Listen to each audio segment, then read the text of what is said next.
Shalom, y'all. We finished the book of BaMidbar this week. Yes, this is early, so for those of you who are a little confused, I'm recording this at a little bit before noon. Remember, summer, trying to keep this going every week and fitting it in with my very busy and erratic schedule and trying to maintain getting swimming time in. So here we are at noon today. Parshat Matot-Masai, double Parsha, playing catch up again. This is called Intentional Gatherings. So with our double Torah portion this week, we complete our learning of Sefer BaMidbar this time around. As always, there's so much to unpack here. Laws about Nidarim, which are such a big deal in terms of halacha, as we believe that words that we speak matter and count. Laws of kashering, division of what is captured, final journey logs, and so much else. What I would like to focus on this time around is the notion that we are all different people with different needs, and that in the attempt to attain any type of equality, equity, equal access, in providing for the needs of the members of the collective, these differences must be accommodated in a manner that is fair to all and adjusted as needed to these variations in our individual situations. I received an anonymous gift a while back, the book, The Art of Gathering by Priya Parker. As someone who is often convening groups for a variety of purposes, I found this reading to be validating, valuable, and on the mark. Parker's points to be made focus on not merely bringing a group of people together for a nice and validating kumbaya circle, which is admittedly quite sweet, but to define our purpose of our gathering and to ensure that who we invite, where it is held, when and how it is conducted, facilitates the determination of the why of the gathering. That is its purpose. Let us subject some of the elements of this double parsha to that criteria together. We begin with Parak Lamed Bet 32, when the tribes of Reuven and Gad make a request. So the children of Reuven and the children of Gad, Mikanerav, had many, many cattle, and they see the land of Jazir, Eretz Yazer, in the land of Gilad, and they notice that there's a place for all their cattle. The children of Gad and the children of Reuven then come and speak to Moshe and to Eliezer the priest and until the princes of the congregation, saying that look at all these lands, the land which the Lord smote before the congregation of Israel. This is good for cattle, and we are the ones with cattle. Notice this is a request for land on the heels of the one by the Benot Zlavchad from last week. In terms of how it is composed, remember, we're not necessarily worried about Mukdam Mu'achar, what is before, what is after, but notice the compositional aspects of this. They go on and they say, if we have found favor in thy sight, let this land be given to us. Bring us not over the Jordan. And Moshe says to the children of Gad and to Reuven, your brethren will go to war, yavo ha'achechem le'milchama v'atem teshvu po, and you're going to sit here? And where are you going to turn away the heart of the children of Israel from going over the land which God has given them if you're just giving up or sitting here at this point? So Reuven and Gad have a purpose. They are asking for the land that they have reached, and Moshe's concern is for the group. They will no longer have to join the collective in completing the journey, and thus this could serve to dishearten the group. Rabbi Nosson Sharman teaches that here we find important and salient lessons about the responsibility that groups and individuals must feel towards each other.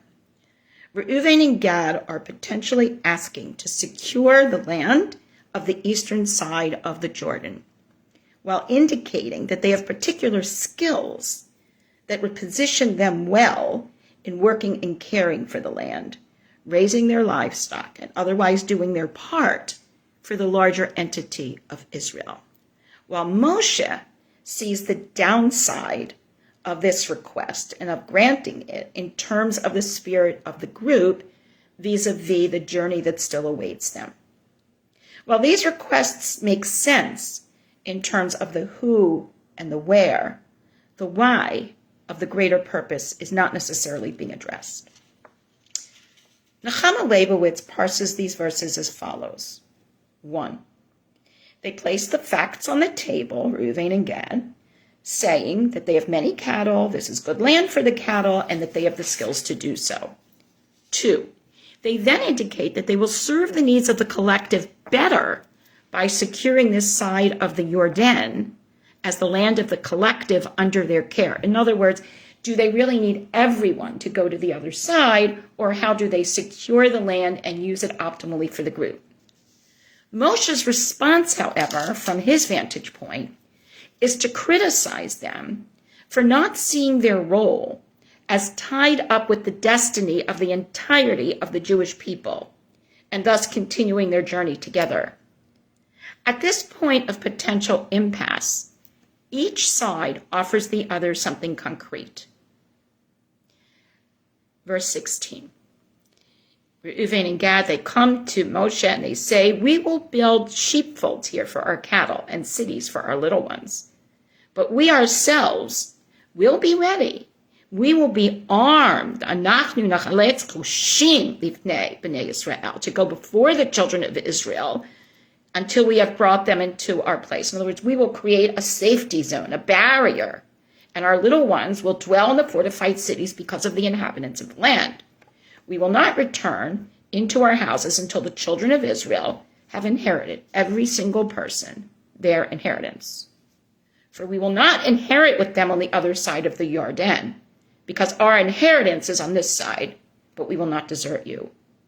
Moshe then says to them, Im ta'asun et hadavar hazeh, if you will do this thing, Im tachaltzu lifnei Hashem lemilchama, if you will arm yourselves to be ready to go to war for God, and every armed man of you will pass over the Jordan before God until the enemies have been driven out, and the land will be subdued, then you can return afterwards, and you will have fulfilled your responsibility to the Bnei Yisrael,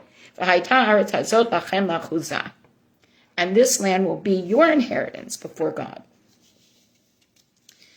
Nechama teaches that the abyss separating very different perceptions of the original request are resolved as a quid pro quo argument or arrangement. These tribes of Gad and Reuven would continue to work to defend the land along with the entire nation, and in turn, they would be allotted the area that they wanted initially and thought was most appropriate, and they would secure the land that was separate from the larger area for Bnei Yisrael. Here we might have a win-win solution. However, Rashi wants us to side with Moshe, who bristles at the notion that these tribes are concerned more for their cattle, i.e. their material well-being, than the collective, while Moshe is looking at the much larger picture of the Bnei Yisrael and their ultimate destiny, namely, all of the purposes of this gathering, not just some of the reasons for some of the people. The Midrash is more understanding and suggests that the same for all is not necessarily analogous or indicative of equality per se. We've all seen that little drawing where equality is everybody gets the same level of the step-up stool to watch over the fence, but while they're getting equal resources, one is short, one is medium, one is tall, it's not working. So then you get a little step stool, a bigger one, and now you've got equity. Equity may not be equality for all, but equity ensures equal access for all. So, this is what the Midrash wants us to consider. The children of Reuven and Gad had much cattle. 3 gifts were granted in this world: wisdom, strength, and wealth. If one is privileged to possess any one of them, that person can use that gift to attain as his own the most precious things in the whole world. When does this apply? When they are gifts from Shemayim, from God, and come by dint of Torah, not by human means. What the Midrash might be suggesting is that God ensures that we have everything we need to function in this world. However, by definition, while we may wish for all three of these qualities as human beings, we do not possess complete or equal amounts of each of these by nature of our human limitations. Therefore, our expectations and granted lot will be done best responding to those qualities we do have and encouraging and enabling us to contribute in a meaningful manner to the whole while using our own talents and resources. So let's think about this gathering in Priya Parker's terms, the meeting between the families of Gad and Reuven and Moshe. They each have different purposes, different whys. Note that the land, the where, had already been defined by the tribal families as appropriate for them, but Moshe is indeed looking at the larger picture and thus is not basing his response on the where, but the why and the who, thinking of perhaps equality, but not equity. How do these two disparate parties reach a resolution? Is that where we will end? Looking forward to the recounting of the historical perspective, we add this text from Divrei Hayamim, Chronicles 1, chapter 5, verse 26, verses 18, 19, and 20, and 26. And we read, "The sons of Reuven and the Gadites and the half-tribe of Manasseh, as many of them were valiant men, able to bear buckler and sword and to shoot with a bow and skillful in war, were 40,004,703 score that were able to go to war. And they did make war with the Hagrites, with Yetar, with Naphesh, with Nodab." So far, so good. They maintain their bargain. But then as we continue to verses 25 and 26, "Vayimalu be'elokei avotehem," and they broke faith with the God of their fathers and went astray after the gods of the peoples of the land, whom God had destroyed before them.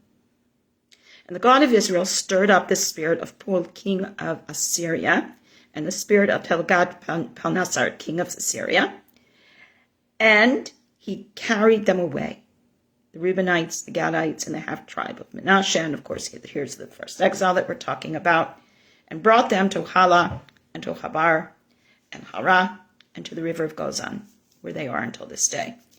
Interestingly enough, Avidor Shachar has a book called In the Footsteps of the Lost Tribes, and he actually traces various journeys, both from the first exile of the first group and the second group, and shows how there are customs and practices amongst Shinto priests in the Afghanistan regions and various tribes and in other places that actually show a potential rootedness back into these ancient Jewish people. So now we have another problem. While Moshe needed these tribes to understand the reality of the larger collective, there was a danger here, and they claimed that they would follow and maintain their responsibility, but they succumbed to the danger. In other words, they lost their sense of purpose. How do we account for this? Did God, as the omniscient and omnipresent being that God is, see and understand what was not visible to those with limited perspective? So remember Lot. Let's go back there for just a moment. Bereshit, Parak, Yud Gimel. We learn as follows. Vayisa Lot et Einav. Lot lifts his eyes and sees all the plain of the Jordan, that it was well watered everywhere. This is before God destroys Sodom and Amorah, like the garden of the Lord, like the land of Egypt, going out from Zoar. So Lot chose the plain of Jordan, and Lot journeyed east. He wanted to go there because of his cattle. They separate themselves from each other, Lot and Avram. Avram dwells in the land of Canaan. Lot dwells in the cities of the plain, moves his tent as far as Sodom. And then in chapter 13, verse 13, we have this very interesting verse. Now the men of Sodom were wicked and sinners against God, exceedingly so. In other words, remember that notion that things must come from God, right? So here, if the concern is to go with the best land so that I can protect and further grow my wealth, is that a worthy reason? As Gad and Reuven are saying, we are doing this for everyone. Are they? Or are they doing it for themselves? Always a very interesting question. Here we once again have a repeated trope, in this case, that perhaps wealth can clearly be misleading. That is to say, if we do not remember that all that we have and are comes from God and are overcome by hubris, thinking, I did this, we lose our sense of where we stand in the collective and the very raison d'etre for us having the gifts we have in the first place. Proximity to other peoples who do not understand the gestalt of being thankful and humble in the face of the gifts with which we have been graced, with which we have been blessed, can lead even the most knowledgeable and strongest person astray, as it has indeed in various instances, as we've seen. Here, Reuven and Gad had the right idea, and they could have served a most important purpose, but in the end, their separation weakened them, and thus we are taught that it is the group first carried off in the Assyrian exile. Once the Bnei Yisrael do indeed cross the Jordan, accommodations and land portions are assigned for all groups and for all purposes. The 9.5 tribes not yet assigned their portion will receive their land. The Levites will be assigned, cities of refuge, Arei Miklat defined, and final statements of laws are indicated so that the tribal groupings can maintain their own land. Again, we see here that not all needs or situations are the same, and these differences must be accommodated. Equity works better than equality. For example, let's look at the Arei HaMiklat for just a moment, the cities of refuge. We read in Perek Lamed Hey 35 as follows: Vayidaber Hashem Moshe lemor. God speaks to Moshe, saying, "Speak unto the children of Israel and say unto them, when you pass over the Jordan into the land of Canaan, you will appoint cities for you. V'yikrivtem lechem arim arei hamiklat. They should be for you, so that the person who slays another person through error may flee there. And the cities will be for you for refuge from the avenger, that the person who killed by accident does not die until he stands before the congregation for judgment. As to the cities which you shall give, there shall be for you 6 cities of refuge. You shall give 3 cities beyond the Jordan." So remember, now we're going back to this land that we were talking about in the beginning. "And 3 cities you will give in the land of Canaan. These will be your Arei HaMiklat, your cities of refuge." Emmanuel Levinas writes at length about this particular designation and details that we might otherwise miss here. He studies the Talmudic passages extensively so we can understand the particular accommodation that is being offered. As explained by Federico Delbo, Levinas wants us to understand that there are different levels of responding to one who takes the life of another, as well as the need for properly adjusted expectations of the ones who have suffered from their own loss. This is what he teaches.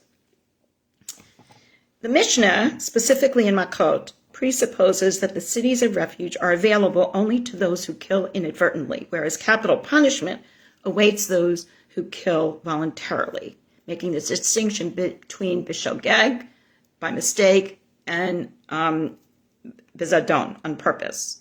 The legal issue is how to treat those individuals whose crime is not yet determined by the rabbinic court.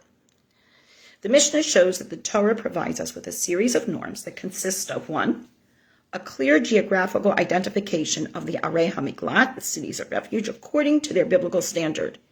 2, a detailed description of the legal proceeding of escorting safely the indicated individual, the indicted individual, outside the place where the crime was committed and to the nearest city of refuge. Based on these details, the legislator understands that these cities serve a specific purpose of legally providing either temporary or permanent protection for the indicted person. The mention of three actors here, the indicted, the escorts, and the avenger, also reflects a concrete sense for realism and manifests an interest in what in modern terms would be called criminal psychology. On the one hand, the indicted could be lying, claiming to have killed inadvertently in order to receive a less severe punishment, which would be temporary exile, or simply to flee. On the other hand, some relatives of the victim could, as is often the case, be indifferent to the indicted's innocence and would seek a brutal blood revenge.